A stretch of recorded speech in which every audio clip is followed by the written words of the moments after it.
So who wants to see the other guy's intake shootout on a 292 inline 6-cylinder Chevy? I'm talking about the stock intake compared to a single 4-barrel Clifford intake, compared to a single 4-barrel Offenhauser intake, compared to another Clifford intake with 2 4-barrels. I want to see it. You want to see it. And here's why we're not going to see it. In this video, we're going to take a look at a very cool intake manifold where I compared 4 different intake manifolds on the other guy's 292 inline 6-cylinder Chevy. And if you're anything like me, you're very excited about that because it's very cool. It's not the same as everything else, which is why I designed this other guy's series. And the 292 is perfect. It fits right in there. So I wanted to test the Clifford intake and the Offenhauser intake and the other Clifford intake against the factory intake. And here's why that probably didn't work out the way that everybody wants. You see, when I work on stuff, just like you, we work on cars, right? When we work on cars, does everything go perfect?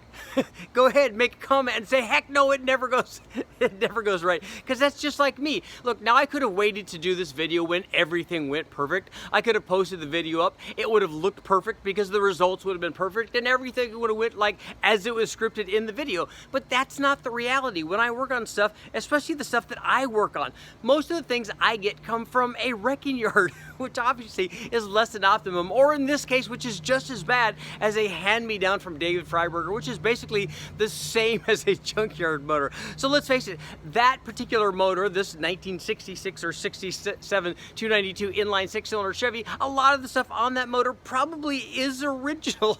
So it's very old and probably not in optimum shape. Now let's face it, if this thing was a brand new crate motor, everything would be brand new and everything would work perfect. But that's not the case. But that's what this video is about. It's about several things. First of all, it's about the test that I wanted to run comparing all those intake manifolds, which is a good reason to do a video. It was an awesome thing and I can't wait to finish it because unfortunately that all didn't get done. But the video is about more than that. It was about me starting to do that, and it's also about what happens when things don't go wrong, because as you guys know, if you've worked on cars, it doesn't always go right. As a matter of fact, sometimes it seems like it never goes right. But sometimes it does, which is why we do it. We end up triumphing and it's all great. But it's also about something else. It's about doing a minimum amount of maintenance. Let's face it, if you're a junkyard guy, we always try to spend as little money as possible because we try to see what we can get away with. If I don't spend money on that, I can spend money on something else. But the reality is there's some important stuff, some general maintenance stuff that we should definitely spend money on, but we don't want to, and in this case, it came back to bite me. So this video is about that. It's about the intake test. It's about not spending any money. It's about when things don't go right. So let's check it out.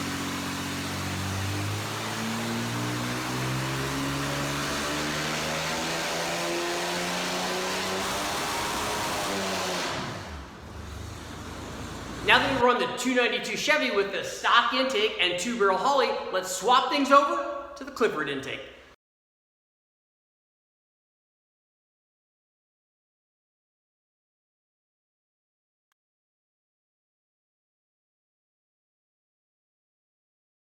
Looks like we've got the intake on. We've got a 650 Holley on this thing with our adapter.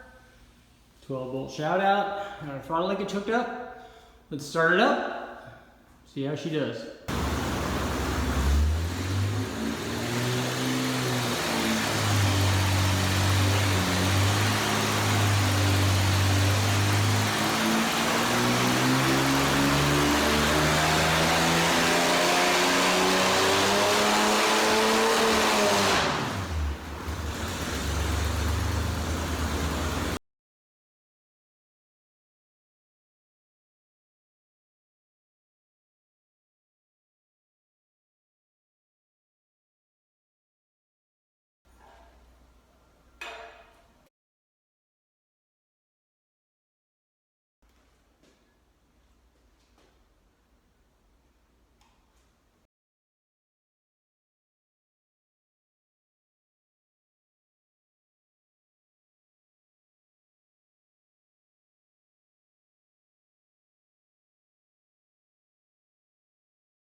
Yeah. PES. And that's PES, not POS.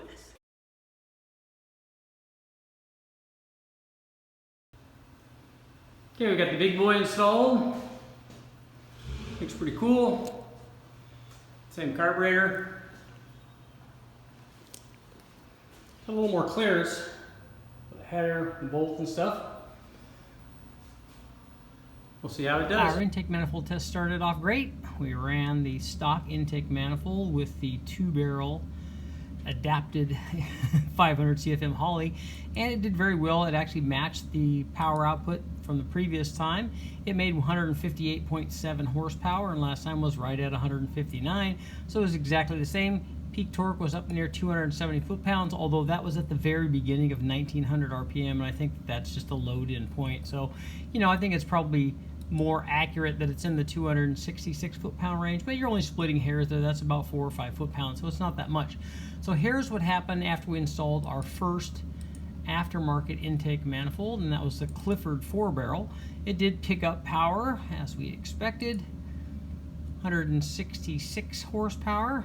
Peak torque was up, and you see the peak torque here was about 2,900 RPM, so I think it's more realistic than it being down at 2,000 RPM, but 271 foot-pounds. So there were gains pretty consistently from, you know, let's say 2,600 RPM on out. But even down below that point, there seemed to be a little bit offered by that Clifford intake manifold. So it worked out pretty well. Now, here is another test we ran. Things were going well with the intake, and the motor seemed to be running okay. Here is the Offenhauser intake, and what I'm going to do is I'm going to get rid of the stock one so you can kind of see a good comparison.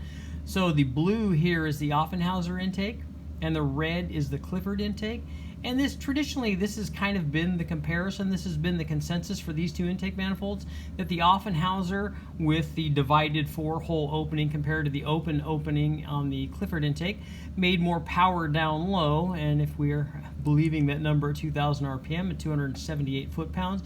But you can see from there all the way out to 27 or 2,800 RPM, the Offenhauser did a little bit better. They both had a similar peak torque of 271 foot-pounds here at 2,900 RPM. And then the Offenhauser started to fall a little bit behind the Clifford, and certainly out at the very top all the way out at 4,000 RPM. The Offenhauser was definitely down, and if we would rev that out even further, I think we would continue to see that thing fall. But here's where things started to go, our test started to go awry. We noticed the thing seemed to be misfiring a bit. We could see that in the video, but if you take a look at what happened when we tried to run the PES intake, which is the intake that we expected the biggest gains from. I mean, it basically looked like kind of like a 6-cylinder tunnel ram intake, and it had the longest runners. It seemed to probably flow the most. We could install a Holley carburetor directly on it without the adapter that we needed to run the other two. But here's the problem, is that we just couldn't. You see that it's making less power there, but that's not indicative of what that intake manifold can do, because the problem is I could never run this thing at wide open throttle. I would roll into the throttle with this intake manifold, and the thing would start misfiring immediately. I could get to about half throttle, and that's all that it would do. Once I went past full throttle or past half throttle, trying to transition into full throttle, the motor would start misfiring. I thought, wow, I wonder if this is indicative of the intake manifold itself. Is something going on with the manifold?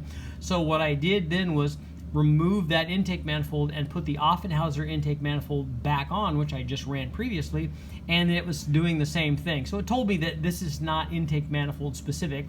This is something else that's going on with the motor, and something that happened between our transition from testing the Offenhauser intake to the PES intake. We know it wasn't the carburetor because they shared the same carburetor. One of them had an adapter and one of them didn't, but this was not intake manifold related because we put the Offenhauser back on to verify that, and it was still misfiring. And as it turned out, and obviously this took a great deal of time to do all of this kind of testing, so by the time this was all done, all said and done, we were basically out of dyno time. But it turns out that it was just the points. The factory points had worn out because these were probably the original ones, and even though I had purchased a new set, I never installed them. So, you know, we're trying to save money and save time and not doing that, and that always comes back to bite us. So this whole test basically now is going to have to be redone because of the lack of a good set of points, which are obviously a very cheap fix and don't really take too much time to install and adjust.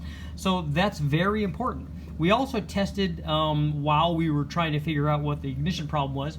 I replaced the coil with an MSD blaster coil before looking at the points, and thought, oh, maybe the coil's going bad. So we tried a new coil, and the coil did not do anything. So it's actually the triggering mechanism. Again, it's the points and not the coil. The coil has already proven itself to be hot enough. We even ran the turbo with it and doubled the power output. So we know the ignition system itself will work as long as it has new points. Let's get to our conclusion. Okay guys, we can see something very simple would have allowed me to finish this test. So the important thing is, the takeaway from all this is make sure you do like a minimum amount of maintenance. In this case, I think a set of points would have allowed me to finish this test. In hindsight, this test may have been kind of doomed from the beginning, or at least what I thought this test day would entail. See, here was my plan. I was gonna run this intake test. I was gonna compare all 4 of these intake manifolds on this 292 Chevy. I was also going to use one of the 4-barrel intakes and then run nitrous on that. A small shot, but still nitrous on it would have been cool. I was then going to run a turbo on this setup because I had a new turbo setup, which I showed in the other videos. I was then gonna also run the turbo with the 2 4-barrel intake manifold, blowing through 2 of them. And then I also wanted to, while everything was going perfect, I was going to compare at least two different turbos to show what turbo sizing does. All good stuff, but in hindsight, I think back and think, maybe for one day of dyno testing, the only way that could happen is if everything went perfect and I had everything set up to begin with, and it all went smooth. And as we know now, that never happens. But in my defense, here was my rationale for all of this. Now, I've been dyno testing a long time, and I know what we can get done and what we can't get done, but here was my rationale. The motor had already been run a lot. It had already been run flawlessly on the dyno NA. It had already been run with the turbo. It was already set up. It already had the drain and the oil feeds. We'd already run a turbo on it. It had already worked well as a blow through. So I thought, hey, it's already run. It's already worked well. It just put it up there, and everything's going to work perfect. And as we know, since we work on cars and we all do that, it doesn't always go perfect, guys. Thanks for watching. I'll get back on the dyno. We'll run more tests, more stuff coming up on the 292. I think I'm even gonna clean it before I run it again, because quite frankly, I think I'm gonna get some kind of disease working on this thing. Thanks for watching, guys. I'll keep testing.